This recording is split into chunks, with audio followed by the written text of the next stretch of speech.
street in Grand Rapids and we find this beauty. This is the Ginkgo Biloba for Henry, who tells me he didn't know it and is surprised. This is the Ginkgo Biloba.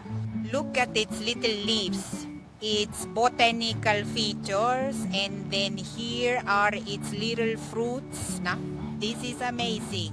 The Ginkgo Biloba, as we use it in Nicaragua for the defense system, and look, here it is. Beautiful, and it's on one of the boulevards on the street of.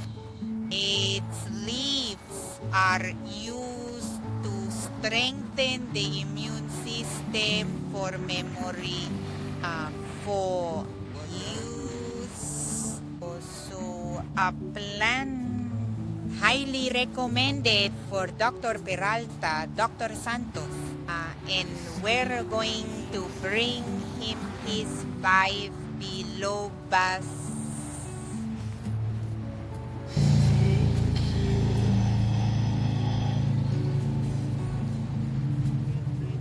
Going to stop, then I'm going to have breakfast.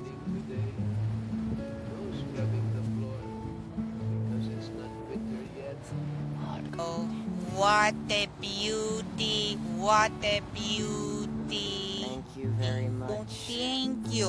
Hurry, hurry, hurry.